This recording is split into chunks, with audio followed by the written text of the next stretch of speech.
Assalamualaikum warahmatullahi wabarakatuh. A'udzubillahi minasyaitonirrajim. Bismillahirrahmanirrahim. Alhamdulillahirabbil alamin wa bihi nasta'inu ala umuri dunya waddin.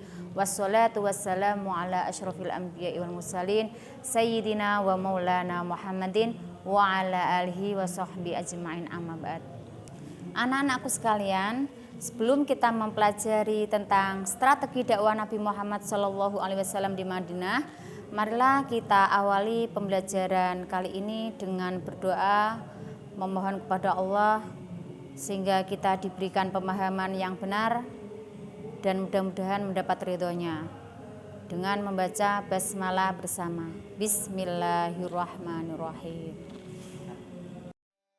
Dalam materi strategi dakwah Nabi Muhammad SAW di Madinah, materi ini mencakup tentang kondisi masyarakat Madinah pra-Islam, penyebab Nabi Muhammad SAW hijrah ke Madinah, proses hijrah Nabi Muhammad SAW dan sahabatnya ke Madinah, strategi dakwah Nabi Muhammad di Madinah, dakwah Nabi Muhammad di Madinah, serta meneladani perjuangan dakwah Nabi Muhammad di Madinah.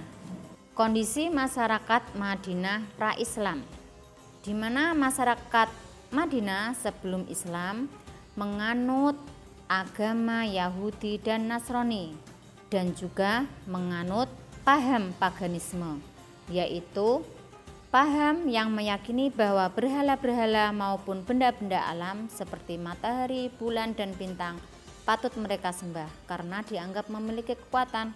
Dan kelompok masyarakat Madinah terbagi menjadi dua, yaitu kelompok masyarakat Yahudi dan kelompok masyarakat Arab. Selanjutnya, penyebab Nabi Muhammad SAW hijrah ke Madinah, yaitu selama berdakwah di Mekah banyak sekali ancaman yang dialami oleh Nabi Muhammad SAW dan para sahabat. Ancaman kaum kafir Quraisy makin terang-terangan terhadap Rasulullah, terlebih setelah istri dan paman beliau meninggal.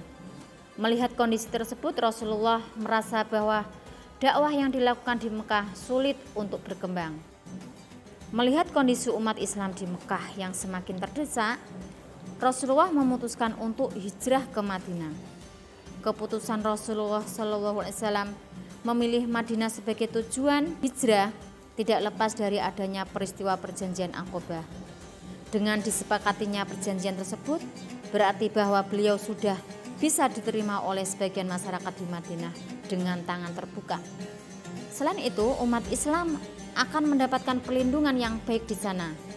Beberapa alasan Rasulullah memilih Madinah sebagai tujuan hijrah adalah sebagai berikut, yaitu 1.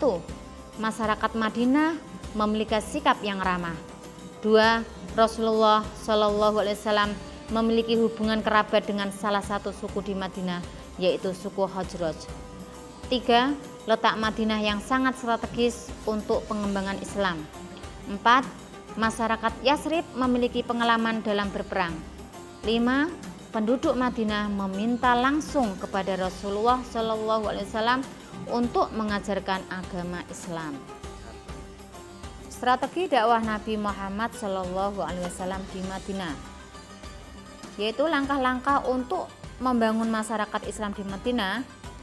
Hal-hal yang dilakukan Rasulullah adalah sebagai berikut. 1. Membangun masjid. Masjid menjadi prioritas utama bagi pembinaan masyarakat Islam di Madinah. Hal ini karena masjid sebagai tempat utama dalam melaksanakan kegiatan ibadah dan keagamaan. Masjid juga digunakan sebagai pusat kegiatan pendidikan, musyawarah, dan tempat pengadilan. 2. Mempersaudarakan kaum Muhajirin dan kaum Ansor. Sesama umat Islam harus memiliki ikatan yang sangat kuat. Kaum Muhajirin yang berasal dari Mekah dan kaum Ansor yang merupakan penduduk asli Madinah pada hakikatnya adalah saudara seiman. 3. Membuat kesepakatan antara muslim dan non-muslim. Demi membangun perdamaian dan toleransi, Rasulullah SAW membuat kesepakatan antara pihak Muslim dan non-Muslim. Hal tersebut perlu dilakukan karena tidak seluruh masyarakat Madinah beragama Islam. Membuat aturan-aturan baru di bidang politik, sosial, dan ekonomi. Dengan masuknya Islam di Madinah, diperlukan sistem pemerintahan yang berlandaskan kepada Al-Quran dan Hadis dengan mengedepankan prinsip demokrasi dan musyawarah.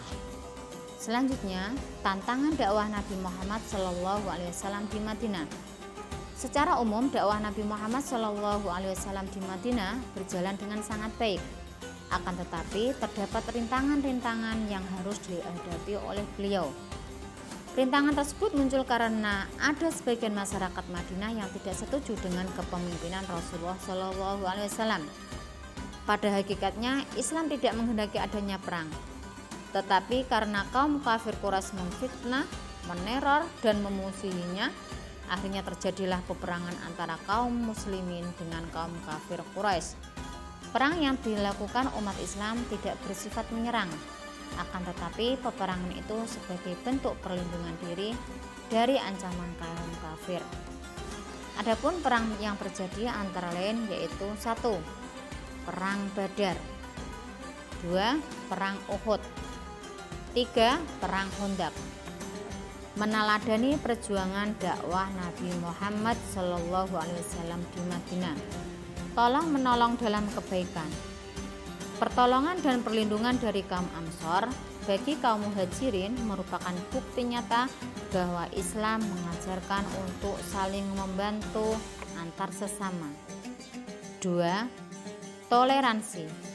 Piagam Madinah menjadi sebuah wujud toleransi antar umat beragama yang diajarkan oleh Rasulullah SAW.